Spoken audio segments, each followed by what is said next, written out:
Hi guys, welcome to my channel. Today we're learning the iguana. This is a move that might look familiar to you if you do pole, but I think it looks absolutely gorgeous on the hoop. Plus, it's a nice way to go from the top of the hoop to the bottom of the hoop. It can be tricky to find your balance in this one, so I definitely advise to try it at a low height with a thick mat first, and then work your way up to a higher height as you feel more comfortable. Before we get started, I'll just remind you to please subscribe to my channel. It helps me out a lot when you guys subscribe. Plus, that way you won't miss out on my brand new aerial tutorials twice a week, and you can be part of the amazing community of people that we have growing all the time over there. Here are some pro tips for the iguana. My first pro tip is to feel confident and comfortable in your figure 4 layback. You do need to have your figure 4 with no hands before you'll be able to go into the iguana. If you want to review your figure 4 or learn it for the first time, I've done a tutorial for that one. It's at the top of your screen right now, and there's also a link to it in the description of this video. My second pro tip is to grab the side of the hoop near to your hips. Your hands should basically be touching your bum. It can be really helpful to have your stronger arm on the top. My right arm is stronger, and so I'm putting that one above my left arm. And finally, my third pro tip is to keep your legs very well behind you. The weight of your legs is what balances you out in this move, so the farther they are behind you, the more balanced you will feel. Think about pushing them towards the ground. That can help even out your weight as well. Start sitting in the hoop and then come up into your figure 4. Do this by standing using the bottom of the hoop. Pull your hips up towards the span set.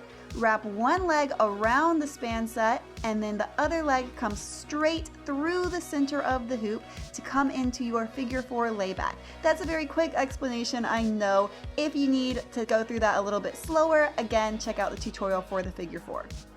Once you've laid back and are able to let go of the hoop, place your hands right underneath your hips, again, stronger arm on top. Next, bring out your bottom leg so it's no longer going through the center of the hoop. Press it down as far as possible as you unhook your top leg and drop it down as well. This movement does need to be quick. If you do one leg and then take a big pause before you unhook your top leg, it's actually going to make the hoop move. So you really want to do one leg then the other very quickly, one after the other, or even both at the same time if you feel comfortable doing that. You will feel like you're dropping down slightly, so just be prepared for that. However, it is not in any way a drop. It's just sort of descending into the position quickly. Also be aware that especially if you're on a single point hoop, the hoop is going to pull down towards the side that you're on. So just be ready for the hoop to move a little bit. Coming out of this move, I think, is actually more tricky than getting into it. So again, this is a great one to try at a low height with the mat, because that way if coming out of it is too difficult, you can just sort of put your legs down and take a break to retry it again in a minute. Straighten the leg that is on the side of your bottom arm. My bottom arm is my left arm, so I'm straightening my left leg. Feel it come in contact with the top of the hoop, and then flex your foot around and hook your foot onto the span set.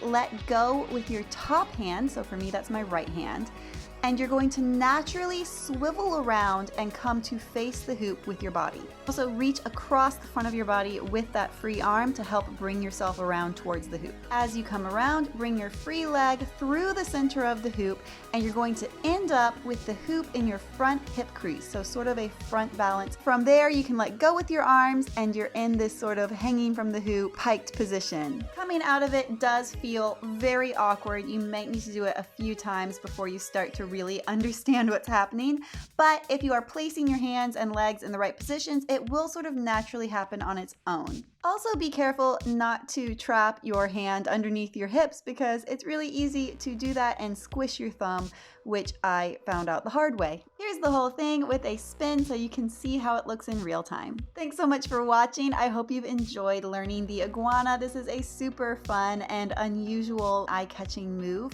Make sure that you're subscribed to my channel for new tutorials every Wednesday and new videos on a broader aerial subject like costumes or makeup or performing or photo shoots every Saturday. And don't forget that I take requests for moves and for broader subject videos, so let me know if you have a request, something that you would like to see, and I will see you guys next time.